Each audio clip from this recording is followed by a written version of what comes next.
Bienvenidos a Matea. Hoy te voy a presentar el teorema de Fermat. A este teorema también se lo conoce como el teorema del extremo interior. Bueno, primero te voy a presentar la definición abstracta, luego te voy a explicar lo que es el extremo relativo de una función y posteriormente vamos a ver gráficamente de qué trata este teorema y para terminar vamos a aplicarlo en dos ejemplos. Bueno, vayamos a la primera parte. ¿Qué nos dice este teorema? Que si tenemos una función f que tiene como dominio al intervalo abierto que va desde a hasta b y como codominio a r, al conjunto de los números reales, f es una función que alcanza en c, elemento del dominio de la función, un extremo relativo. Si la función es además diferenciable en tal c o derivable, es decir, que la derivada de la función en c existe, vamos a decir entonces que la derivada de la función en c es igual a 0. Vamos a ver entonces, o a repetir brevemente, lo que es el extremo relativo de una función. El extremo relativo puede ser un mínimo relativo o un máximo relativo. En la gráfica de esta función, este punto de aquí sería un máximo relativo, este un mínimo relativo, este otro máximo relativo, este un mínimo relativo y este punto un máximo relativo. ¿De acuerdo? Este punto de aquí no solo es máximo relativo, sino máximo global. Y este otro es un mínimo global. Ahora, ¿por qué esto es así? Porque si cogemos aquí a una C, vamos a llamarle C1, ¿ok? Este punto de aquí tiene como abscisa a C1, la imagen de C1 se encontraría por aquí. Ahora, al construir a un entorno alrededor de C1, podemos observar que las imágenes de los elementos que se encuentran alrededor de C1 se encuentran más o menos por aquí, ¿ok? Y tales imágenes son menores o igual que f de C1, ¿ok? Entonces, este valor de aquí es el mayor de todos. Por eso, este punto de aquí es un máximo relativo. Ahora, observemos este punto de aquí. Este punto, que te he dicho que es un mínimo relativo. ¿Por qué? Porque al coger a la abscisa de tal punto, llamémosla C sub 2, la imagen de C sub 2 se encontraría por aquí, f de C sub 2, y al construir a un entorno alrededor de C sub 2, podemos observar que las imágenes de tales elementos se encuentran por aquí, son mayores o igual a f de C sub 2. ¿Okay? Entonces f de C sub 2 es la menor imagen en tal entorno. Por eso la función alcanza un mínimo relativo en tal punto. ¿Ok?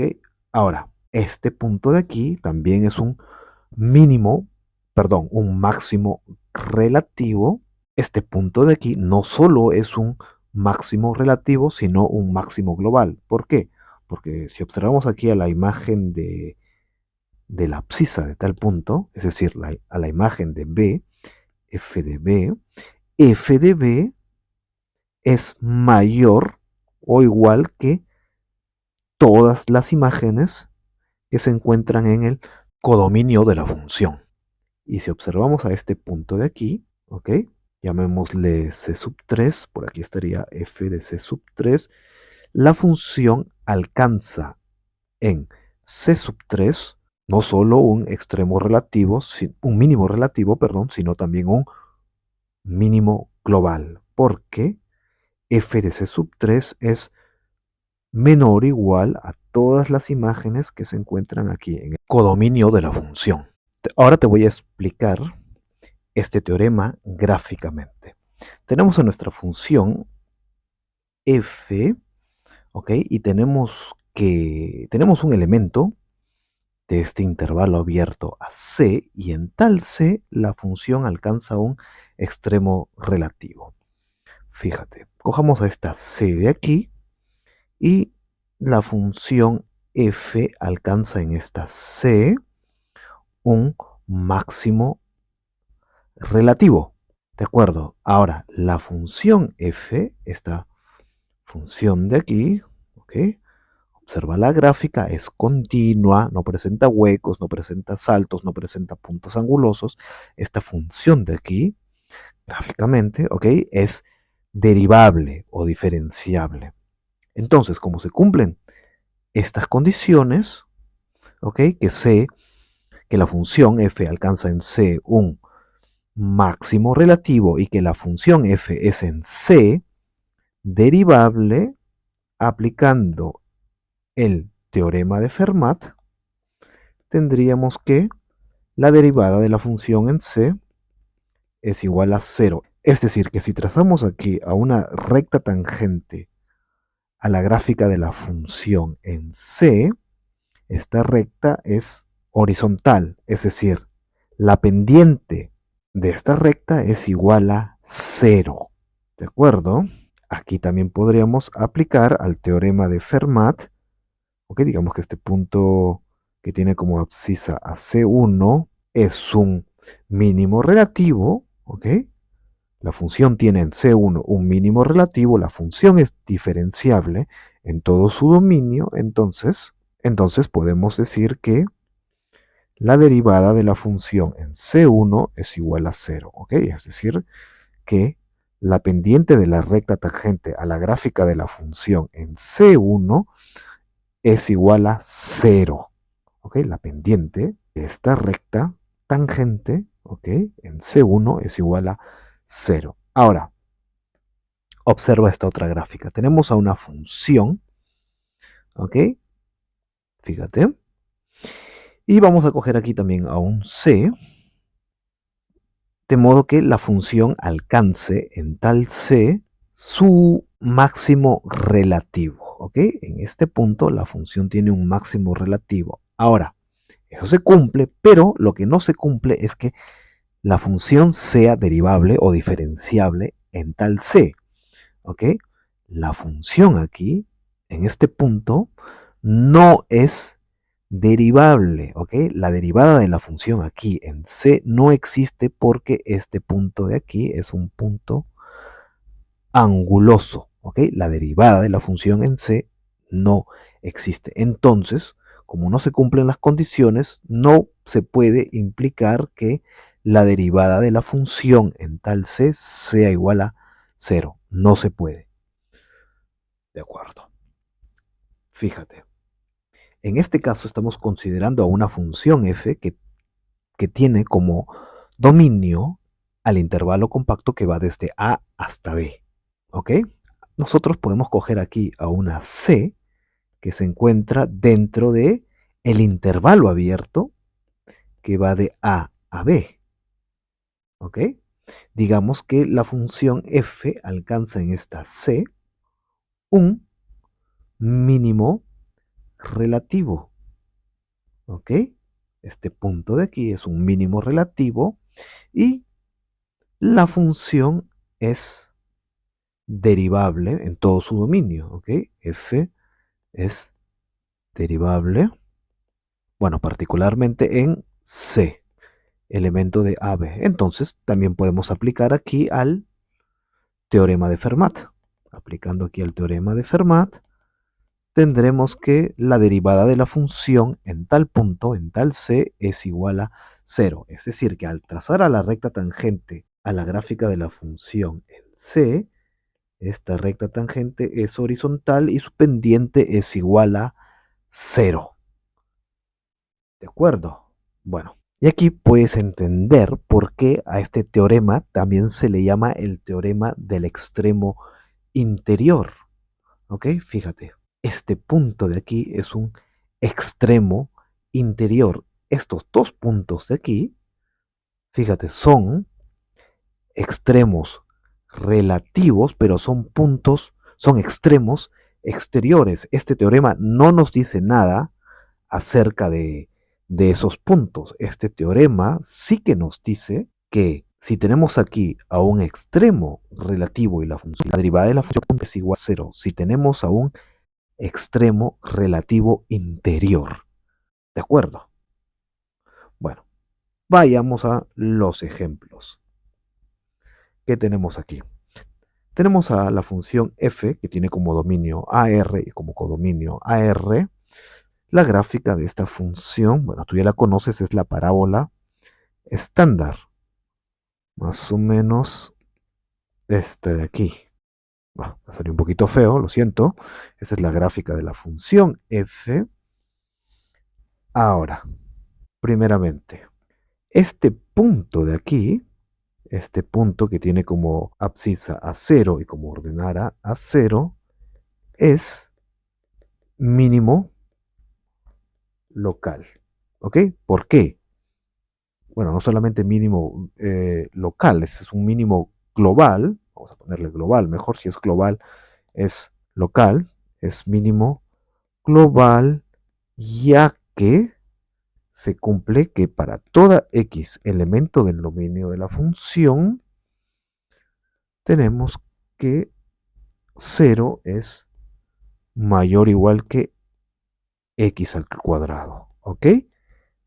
Que la imagen de este punto de abscisa 0, es decir, la imagen aquí también es igual a 0, es la menor de todas las imágenes del codominio de la función. ¿Ok? Entonces, este punto es un mínimo global. ¿Ok? Si es mínimo global, es mínimo local. ¿Ok? Y además tenemos que la función f, esta función de aquí, es derivable, ya lo sabemos, lo hemos demostrado, es derivable en todo su dominio. ¿Ok? Entonces, como se cumplen estas dos condiciones, ya que se cumple I y se cumple 2I, aplicando el teorema de Fermat, o el teorema del extremo interior, tenemos que la derivada de la función, nuestra c en este caso es igual a 0, ¿ok? La derivada de la función en 0 es igual a 0, ¿no? Al trazar aquí a una recta tangente a la gráfica de la función en 0, la pendiente de tal tangente será igual a 0. Veamos el último ejemplo. Fíjate, tenemos a la función f que tiene como dominio a este intervalo cerrado que va a ser menos 2 hasta el 2 como codominio a R, el conjunto de los números reales, toda x del dominio tendrá como imagen a x al cuadrado. Esta gráfica de aquí, como puedes ver, es un trozo de la parábola estándar. ¿Ok? Como ya te dije, el teorema del extremo interior, como también se lo llama el teorema de Fermat, se aplica, ¿ok? Como su nombre lo dice, ¿no? A extremos interiores. ¿Ok? Esta función tiene estos dos máximos relativos y un solo mínimo relativo. ¿Ok? Entonces sabemos que nuestra c en este caso es igual a 0, ¿ok? Ya que 0 es un elemento de el intervalo abierto que va desde menos 2 hasta 2. Cuidado, para poder aplicar este teorema tenemos que trabajar con el intervalo, con ese intervalo abierto. ¿Ok? Tenemos eso y tenemos que c alcanza, perdón, f alcanza en tal c su mínimo global. ¿Ok? Ya que c igual a 0 es menor o igual que x al cuadrado, ¿no? Aplicando aquí la definición de mínimo global para poder demostrar que f alcanza en tal c igual a 0, ¿no? Su mínimo global. Entonces, si f alcanza en su mínimo global en tal punto, ¿ok? Se alcanza también su mínimo relativo en tal punto. Ahora, 2. La función f es derivable en todo su dominio, ¿no? En R. Entonces, como se cumplen estas dos condiciones, podemos decir, según el teorema de Fermat, que la derivada de la función f en 0 es igual a 0. ¿De acuerdo? Este teorema, te lo vuelvo a repetir, solo se aplica en los extremos interiores. ¿Ok? Bueno, si te presentan, claro, esta teoría en este intervalo abierto, no hay necesidad de señalar eso, pero en algunos libros de análisis puedes encontrar a este teorema presentado de esta manera. El dominio de la función es este intervalo de aquí. ¿Ok? Lo importante es que nuestra C sea un elemento de este intervalo abierto. ¿De acuerdo? En tal caso, si es que C alcanza un extremo relativo, será un extremo interior, como estos de aquí. ¿De acuerdo? Bueno, muchas gracias por haber visto este vídeo, espero que te haya gustado, espero que me hayas podido comprender. Si es así, no olvides de darle un like, de suscribirte a mi canal, de compartir este material y de activar la campanita. Muchas gracias, adiós.